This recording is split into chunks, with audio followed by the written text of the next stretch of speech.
তো এখানে দেখতেই পাচ্ছেন কত সুন্দর হয়েছে ডিম বোনারা। তো এখানে ডিম সিদ্ধ বসিয়ে দিয়েছি, ডিমগুলো ছুলে নিয়েছি ভালোভাবে, লবণ মরিচ দিয়ে হলুদের গুঁড়ো দিয়ে ভালো করে মেখে নেব।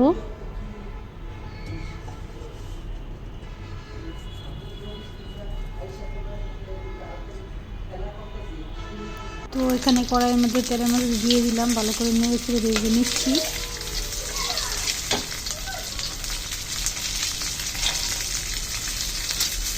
এখন ডিমগুলো উঠিয়ে নেব ভালো করে ভাজা হইলে। এখন কড়াই বসিয়ে দিলাম, কড়াইয়ের মধ্যে তেল দিলাম, পেঁয়াজ মরিচ আদা রসুন বাটা একটু জিরা বাটা দিয়েছি এখানে দিয়ে ভালো করে ভেজে নেব।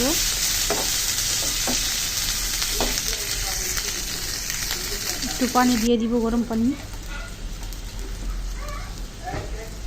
লবণ দিয়ে দিচ্ছি, হলুদ মরিচের গুঁড়া সব কিছু আমার পরিমাণ মতো আমি দেব। একটা তেজপাতা দিয়ে দিব এখানে। তেজপাতা দেওয়ার কারণে এটা একটু গ্রানটা সেই আসবে, একটু মজা লাগবে, টেস্টি হবে, অনেক একটা টেস্ট আসবে। তো এখানে ভালো করে কষাইতে থাকবো, সুন্দর করে কষানোর পরে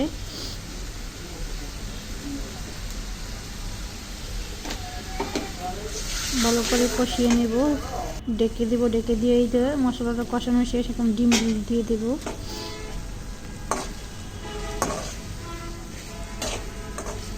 ভালো করে নেড়ে ছেড়ে নিব। এখানে তেজপাতাটাই মেন, এটার মজাটা তেজপাতা হিসেবে দিয়ে দিবেন ডিম বোনার মধ্যে, দেখবেন অনেক মজা লাগবে। তো হয়ে গেছে, এখন প্লেটে সার্ভ করলাম, পরিবেশন করে দেখাচ্ছি আপনাদেরকে। তো ভিডিওটা কীরকম লাগলো লাইক কমেন্ট করে জানাবেন, অবশ্যই চ্যানেলটাকে সাবস্ক্রাইব করবেন।